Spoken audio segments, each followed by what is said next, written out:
Helo, Sean Land dwi a dwi'n rhan o dîm cynhyrchu gigs Tŷ Nain.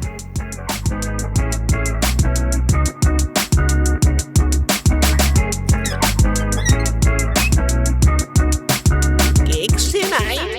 Dwi'n meddwl o'r pandemig, nath o ddechrau creu y grŵp chat na fatha'r criw o ffrindiau. O Alpha yn y chat, Gwilym yn y chat, Elis Darby yn y chat. A Dafydd Nant efo hi, jyst criw o ffrindiau fatha, oedd yn jyst iwsio'r blinking apps na, fatha house party a falle yn dechrau lockdown, wedyn nath o jyst datblygu ni yn sio tefnu gig efo hi. Y syniad greiddiol o'r bod o jyst fatha gig bach arferol, fatha lot o'r live streams ar y pryd, fatha jyst mewn stafell bach a gael y syniad yna wedyn nath o datblygu be di gigs Tŷ Nain wan.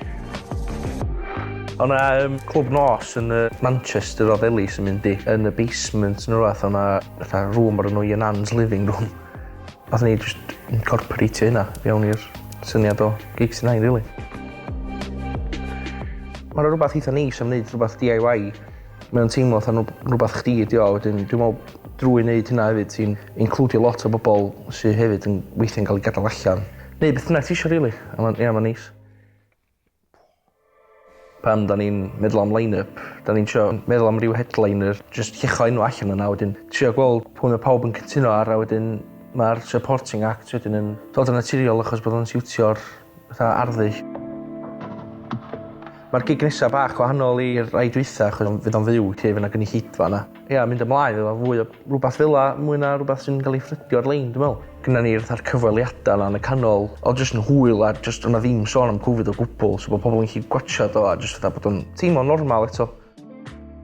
Ia, da ni'n neud sketches a ballu i hyrwyddo'r holl beth a ia, da ni'n sgriptio nhw wedyn, da ni'n actio nhw allan mewn ffordd. Ia, jyst criw ogia'n gael hwyl, basically. Ia, mae gigs definitely yn bwysig, ia, da ni wedi cael 2 flynedd sych iawn o ran gigs a ballu. Da ni gyd yn berfformwyr hefyd, a da ni heb gael llawer gigs yna gwbl. Ia, so dy Sadwrn yma, mae gigs Tŷ Nain 3 efo Candelas, Kim Hon a Dafydd Hedd. Mae o'n pontio, ond fydd o'n y studio'n top. Dysa'n agor am 7 a felly, a ia, mae angen Covid pass, obviously, achos da ni'n isio bod bobl yn spredio Covid yn pontio. Mae'r cyfyngiadau kind of yn dechrau dod lawr. Eich ni dyn o'r gigs cyntaf post-pandemic.